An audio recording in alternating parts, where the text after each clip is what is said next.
नमस्कार दोस्तों, स्वागत है आप सभी का एक बार फिर से हमारे चैनल सनातन ज्योतिष उपाय में। दोस्तों, क्या आप भी आपके घर की सुख शांति, संतान की कमी और धन की कमी या कर्ज से परेशान हैं? या आपका भाग्य आपका साथ नहीं दे रहा है? या आपके पितृ आपसे नाराज है और आपको लगता है कि आपके पितरों की वजह से आपके घर की सुख शांति में रुकावट आ रही है और आपके कार्य नहीं बन रहे हैं? तो इस बार के पितृपक्ष श्राद्ध में काले तिल से जुड़ा ये आसान और असरदार अचूक उपाय यदि आप कर लेते हैं तो आपकी सोई किस्मत चमक जाएगी और आपकी जिंदगी के हर रास्ते खुल जाएंगे और पितरों से जुड़ी जो भी समस्या है वो मात्र इस एक उपाय से हल हो जाएगी और आपको धनवान मालामाल होने से कोई नहीं रोक सकता और आपकी जो भी मनोकामना है वो भी पूरी हो जाएगी। दोस्तों, इस बार 29 सितंबर 2023 से श्राद्ध बहुत ही दिव्य और दुर्लभ संयोग लेकर आया है। दोस्तों, इस पितृपक्ष में राजयोग, काल सर्प दोष के साथ साथ धन लक्ष्मी योग भी बन रहा है, जिस वजह से इस बार के पितृपक्ष श्राद्ध का बहुत अधिक महत्व बढ़ गया है। और इस पितृपक्ष पर यदि आप काले तिल से जुड़ा ये उपाय कर लेते हैं तो आपकी सभी समस्याओं का तुरंत ही अंत हो जाएगा। इसलिए दोस्तों, वीडियो को आखिर तक जरूर देखें और यदि आप भी अपने जीवन में महादेव की कृपा पाना है, पितरों का आशीर्वाद पाना चाहते हैं, तो वीडियो को लाइक करके कमेंट में हर हर महादेव लिखना ना भूलें। दोस्तों, पितृपक्ष की शुरुआत इस साल भाद्रपद मास के शुक्ल पक्ष की पूर्णिमा तिथि 29 सितंबर 2023 दिन शुक्रवार से हो रही है, जो 14 अक्टूबर 2023 दिन शनिवार तक रहेगा। पंचांग के अनुसार 29 सितंबर 2023 दिन शुक्रवार को दोपहर 3:26 तक भाद्रपद पूर्णिमा है। इसके पश्चात मास के कृष्ण पक्ष की पहली तिथि प्रतिपदा शुरू हो जाएगी। इसीलिए पितृपक्ष से संबंधित सभी कार्य 14 अक्टूबर तक ही संपन्न कर लेना बेहतर होगा। दोस्तों, हिंदू धर्म में मान्यता है कि पितृपक्ष के दौरान यमराज सभी आत्माओं को पृथ्वी लोक पर भेजते हैं। वे सभी आत्मा अपने परिवारजनों से अपने हेतु तर्पण श्राद्ध लेने के लिए धरती पर आते हैं। ऐसे में जो व्यक्ति अपने पितरों का श्रद्धा से श्राद्ध या तर्पण नहीं करते, उनसे नाराज हो जाते हैं। इसलिए पितृपक्ष के दौरान पितरों के निमित्त तर्पण और श्राद्ध जरूर करने चाहिए।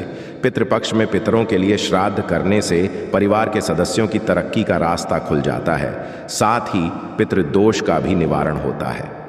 मान्यता है कि पितृपक्ष में तर्पण, श्राद्ध और पिंड दान करने से पितृगण प्रसन्न होते हैं और अपने परिजनों को सुख और संपन्नता का आशीर्वाद देते हैं। दोस्तों, पितरों के निमित्त श्राद्ध और तर्पण पितरों की मृत्यु तिथि पर ही करना चाहिए, यानी कि जिस जिस व्यक्ति की मृत्यु होती है उस समय जो तिथि होती है, चाहे वो कृष्ण पक्ष हो या शुक्ल पक्ष, पितृपक्ष के दौरान उसी तिथि को उस व्यक्ति का श्राद्ध किया जाता है। जैसे कि यदि किसी व्यक्ति की मृत्यु तिथि शुक्ल पक्ष या कृष्ण पक्ष की चतुर्थी है तो पितृपक्ष की चतुर्थी पर उस व्यक्ति का श्राद्ध किया जाएगा। जिन पितरों की मृत्यु तिथि पता नहीं होती, उनका श्राद्ध सर्वपितु अमावस्या पर किया जाता है। हिंदू धर्म में मृत्यु के पश्चात श्राद्ध करना बेहद जरूरी माना जाता है। मान्यता है कि अपने पूर्वजों का विधि पूर्वक श्राद्ध और तर्पण नहीं किया जाए तो उन्हें इस लोक से मुक्ति नहीं मिलती और वो भूत प्रेत के रूप में इस संसार में ही भटकते रहते हैं। इसलिए पितरों की मुक्ति के लिए श्राद्ध पक्ष का बेहद महत्व है। माना जाता है कि जिनके पितृ उनसे नाराज होते हैं उन्हें पितृदोष लगता है। पितृदोष को सबसे जटिल कुंडली दोषों में से एक माना जाता है। जिनके ऊपर पितृदोष लगा होता है उन्हें किसी भी क्षेत्र में सफलता नहीं मिलती, उन्हें जिंदगी भर दुख पीड़ा से गुजरना पड़ता है। पितृपक्ष पितरों को प्रसन्न करने के बहुत ही विशेष दिन होते हैं। इन दिनों आप छोटे छोटे से कर्म करके, छोटे छोटे उपाय करके पितरों को प्रसन्न कर सकते हैं और उनका आशीर्वाद प्राप्त कर सकते हैं। माना जाता है कि जिन पर उनके पितरों का आशीर्वाद होता है उन्हें सभी देवी देवताओं का भी आशीर्वाद प्राप्त होता है। आज की इस वीडियो में हम आपको पितृपक्ष में किया जाने वाला एक बहुत ही आसान और असरकारक उपाय बताने जा रहे हैं। इस उपाय को पितृपक्ष में किसी भी दिन कर सकते हैं, किंतु यदि हो सके तो इस उपाय को पितृपक्ष में रोजाना अवश्य ही करें। इस उपाय को करने से पितृ तृप्त होते हैं, अपितु प्रसन्न होते हैं, पितरों का आशीर्वाद प्राप्त होता है और पितृ के आशीर्वाद से पितृदोष से मुक्ति मिलती है और बिगड़े काम बनने लगते हैं। जीवन में खुशहाली आती है और हर क्षेत्र में सफलता मिलती है। आइए जानते हैं इस उपाय के बारे में दोस्तों। ये उपाय आपको थोड़े से काले तिल से करना है। उपाय करने के लिए उसे पहले स्नान करके स्वच्छ वस्त्र धारण कर लें।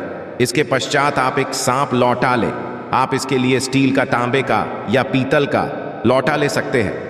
लौटा लेने के पश्चात इसमें शुद्ध जल, भरे जल में थोड़ा सा गंगा जल डालें। अब इस जल में थोड़े से साफ किए हुए काले तिल डालें और थोड़ी सी शक्कर डालें। यदि आपके पास कुशा हो, कुशा की विशेष, तो थोड़ी सी कुशा की घास भी आप इसमें अवश्य ही डालें। अब आपका जल का लोटा तैयार हो गया है।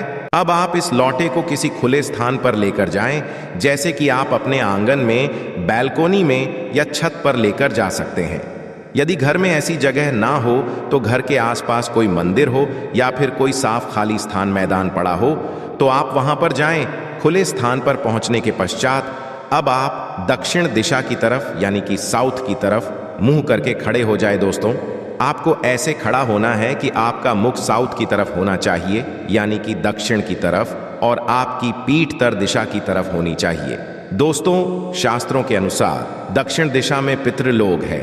दक्षिण दिशा के स्वामी पितृदेव है, पितरों का वास दक्षिण दिशा में माना जाता है। इसलिए पितरों को प्रसन्न करने के लिए और पितरों का आशीर्वाद प्राप्त करने के लिए दक्षिण दिशा में पितरों को जल चढ़ाना चाहिए। जल चढ़ाने के लिए आप जल के पात्र को अपने दोनों हाथों में अपने सिर तक उठाए। अब आप इस पात्र से इस जल को पितृदेव को अर्पित जल चढ़ाते समय आप पितृदेव के इस मंत्र का जाप करते रहे। मंत्र इस प्रकार है, आपको इस मंत्र का जाप करते हुए धीरे धीरे पितरों को जल अर्पित करना है। पूरे लोटे का जल चढ़ाने के पश्चात जल के लोटे में तिल या कुछ विशेष रह जाए तो उसे हाथों से निकालकर जल के स्थान पर ढाल दें। जल चढ़ाने के पश्चात अब आप पितृदेव को प्रणाम करें और पितृदेव के इसी मंत्र का 108 बार जाप करें। मंत्र इस प्रकार है, ओम पितृदेवताएं नमः, ओम पितृदेवताएं। दोस्तों, इस मंत्र का जाप आप खड़े होकर या फिर बैठकर कर सकते हैं। आपने जहां जल चढ़ाया है, यदि आप इतनी देर रुककर मंत्र का जाप नहीं कर सकते तो आप पहले पितृदेव को प्रणाम करें और सभी कष्टों, संकट और पितृदोष से मुक्ति की प्रार्थना करें। प्रार्थना करने के पश्चात अब आप अपने घर पर किसी साफ स्थान पर बैठकर दक्षिण दिशा की तरफ मुख करके इस मंत्र का 108 बार जाप कर सकते हैं। दोस्तों, यदि आपके यहाँ जल चढ़ाने के लिए कोई खुला स्थान नहीं है, कोई ऐसी जगह नहीं है जहां पर आप जल चढ़ा सके, तो आप एक पात्र ले किसी खुले स्थान पर दक्षिण दिशा की तरफ मुंह करके खड़े हो जाए और उस पात्र में आप जल चढ़ा दें। पात्र में जल चढ़ाने के पश्चात आप पात्र के जल को किसी साफ स्थान पर लगे हुए पेड़ पौधे की जड़ में ढाल दे। दोस्तों, जल चढ़ाते समय इस बात का ध्यान रखें कि को जो जल अर्पित किया है उस जल पर पैर ना रखे। जल चढ़ाते समय यदि पैरों पर छींटे आ जाएं तो उसे दोष नहीं लगता, किंतु चढ़ाए हुए जल पर चलना नहीं चाहिए। इस उपाय को परिवार के सभी सदस्य कर सकते हैं। इस उपाय को महिलाएं, कन्याएं भी कर सकती हैं, किंतु ध्यान रखें पीरियड्स के दौरान इस उपाय को आप ना करें। दोस्तों, पितरों की प्रसन्नता के लिए पितृपक्ष के दौरान रोजाना आप इस उपाय को अवश्य ही करें। इस उपाय को से पितृदेव का आशीर्वाद प्राप्त होता है। आपके पितृ तृप्त और प्रसन्न होंगे और आपको अपना आशीर्वाद देंगे, और जिन पर उनके पितृ प्रसन्न होते हैं उन्हें सभी देवी देवताओं का भी आशीर्वाद प्राप्त होता है और पितृ दोष से मुक्ति मिलती है। बिगड़े काम बनने लगते हैं, हर क्षेत्र में सफलता मिलती है और जीवन में खुशहाली आती है। उपाय आपको दिन के समय करना है, यानी कि इस उपाय को आप संध्या काल के पश्चात ना करें। हो सके तो इस उपाय को दोपहर 12 से 1 बजे के बीच में करें, क्योंकि यह समय पितरों का समय होता माना जाता है। इसी समय पितृदेव अपने घर आते हैं। पितरों को प्रसन्न करने के लिए पितृपक्ष के दौरान इस बात का भी विशेष ध्यान रखें कि पितृपक्ष के दौरान आप किसी भी प्रकार की कोई पार्टी का आयोजन ना करें, किसी भी प्रकार की पूजा पाठ का अनुष्ठान का आयोजन ना करें। कोई भी शुभ कार्य जैसे कि विवाह, मुंडन, उपनयन, संस्कार, सगाई या फिर किसी सामान को खरीदना, वाहन खरीदना या गृह प्रवेश इत्यादि कार्य बिल्कुल भी ना करें।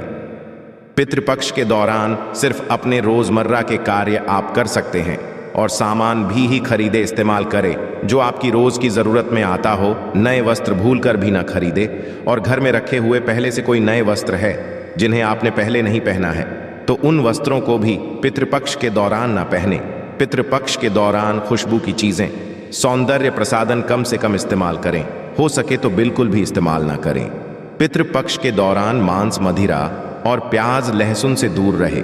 इस दौरान नाखून न काटे, बाल ना काटे और दाढ़ी मूंछ भी ना बनाए, और लड़ाई झगड़ा भूल कर भी ना करें। इसके साथ ही इस बात का विशेष ध्यान रखिए कि पितृपक्ष के दौरान आपके द्वार पर कोई भी कुछ मांगने आता है तो आप उसे कुछ न कुछ अवश्य ही दें, क्योंकि माना जाता है पितृपक्ष के दौरान पितृ किसी भी रूप में आ सकते हैं, इसलिए आप अपने घर से किसी भी व्यक्ति को खाली हाथ ना लौट आए। पितृपक्ष के दौरान पितरों की प्रसन्नता के लिए इन सभी बातों का भी विशेष ध्यान रखें। दोस्तों, आइए अब जानते हैं कैसे करें पितरों का तर्पण। हर साल पितरों को समर्पित एक निश्चित समय अवधि में पूर्वजों का तर्पण किया जाता है। इस कर्म में कुछ अक्षत जो काले तिल और जल से तर्पण कर पितरों से अपनी गलतियों के लिए क्षमा मांगनी चाहिए। कहा जाता है कि सच्चे मन से किया गया तर्पण मनुष्य को कई प्रकार के रोगों से मुक्ति दिलाता है और साथ ही हमेशा पितरों का आशीर्वाद हमारे ऊपर बना रहता है, जिससे जीवन के क्षेत्रों में आसानी से सफलता मिल जाती है। इस अवधि में पितरों की आत्मा की शांति के लिए यथासंभव दान करना चाहिए। इस पूरे अवधि में हमें इस बात का विशेष रूप से ध्यान रखनी चाहिए। पितृपक्ष के दौरान बाल व दाढ़ी नहीं कटवाना चाहिए। घर में सात्विक भोजन ग्रहण करना चाहिए। आपको इस पूरे समय अवधि में किसी भी प्रकार के तामसिक भोजन जैसे मांस, मछली, मदिरा आदि का सेवन से बचना चाहिए। या तर्पण करने से न केवल हमें पितरों का आशीर्वाद प्राप्त होता है, बल्कि हमारे जीवन से पितृदोष से भी मुक्ति मिलती है। इसके साथ ही पितरों की आत्मा को शांति मिलेगी, किंतु इसके लिए सही विधि मालूम होना बेहद जरूरी होता है। तो ऐसे में आइए जानते हैं क्या है तर्पण की सही विधि। जिस तिथि को आपके माता पिता, दादा दादी या परिवार के किसी सदस्य की मृत्यु हुई हो, उस तिथि पर ही उस व्यक्ति का तर्पण या श्राद्ध करना चाहिए।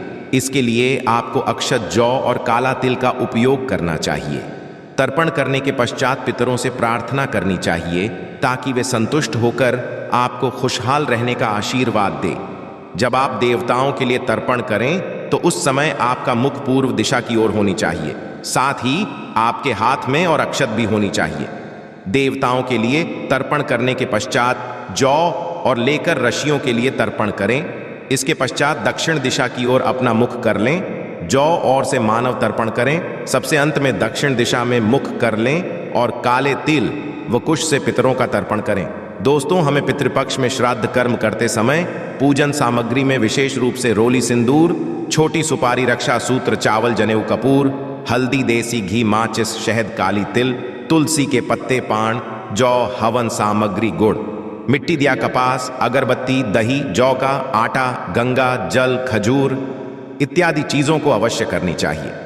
पितृपक्ष में इन सामग्री को पूजन में शामिल करने से पितृ प्रसन्न हो जाते हैं। दोस्तों, शास्त्रों के अनुसार पितृपक्ष में स्नान दान, पिंड दान और तर्पण करने से पितरों की आत्मा को शांति मिलती है।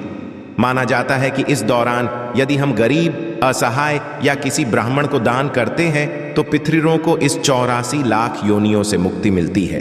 कहा जाता है कि पितृपक्ष के इस समय में पितृ यमलोक से धरती पर आते हैं और अपने वंशजों आशीर्वाद देकर यमलोक चले जाते हैं। तो ऐसे में आइए जान लेते हैं कि हमें किन किन चीजों का दान करना चाहिए। हिंदू धर्म में दान करने का सबसे पुण्य कार्य बताया गया है। पितृपक्ष की अवधि में गौदान को सबसे श्रेष्ठ दान माना जाता है। मान्यता है कि गौ माता का दान करने से व्यक्ति को सुख समृद्धि का आशीर्वाद प्राप्त होता है और पितरों को श्री हरि के चरणों में स्थान प्राप्त होता है। इसीलिए आप इस दौरान गौ का दान भी करें। इस दौरान आप गुड़ का भी दान कर सकते हैं। ऐसा करने से पारिवारिक जीवन में मिठास आती है और पूर्वजों का आशीर्वाद बना रहता है, जिससे कई प्रकार की समस्याएं भी दूर हो जाती हैं। साथ ही आपको मानसिक तनाव से भी मुक्ति मिलती है। श्राद्ध पक्ष के दौरान गाय के घी का दान भी सबसे शुद्ध माना जाता है। ऐसा करने से सुख समृद्धि की प्राप्ति होती है। इसके साथ ही जिन जातकों की कुंडली में पितृदोष है, उन्हें भी विशेष लाभ प्राप्त होता है। पितृपक्ष में सफेद चावल और काले तिल का विशेष प्रयोग किया जाता है। इसलिए किसी भी जरूरतमंद व्यक्ति को पितृपक्ष की अवधि में गेहूं, चावल अथवा तिल का दान अवश्य करनी चाहिए। ऐसा करने से पितृदोष समाप्त होता है। इसके साथ ही विभिन्न प्रकार के कार्यों में सफलता मिलती है। धार्मिक मान्यताओं के अनुसार पितृपक्ष के दौरान स्वर्ण दान को बहुत ही लाभकारी माना जाता है। इसलिए सामर्थ्य अनुसार किसी भी व्यक्ति को दान कर सकते हैं। ऐसा करने से पारिवारिक जीवन में उत्पन्न हो रहा विवाद दूर होता है। तो दोस्तों, आशा करते हैं पितृपक्ष से जुड़ी ये सभी जानकारी आपको पसंद आई होगी। आशा है कि आज की इस प्रस्तुति में बताई गई जानकारी आपको अच्छे से समझ आ गई होगी। वीडियो अच्छा लगा हो तो एक लाइक अवश्य कर दें। धन्यवाद वीडियो के अंत तक बने रहने के लिए।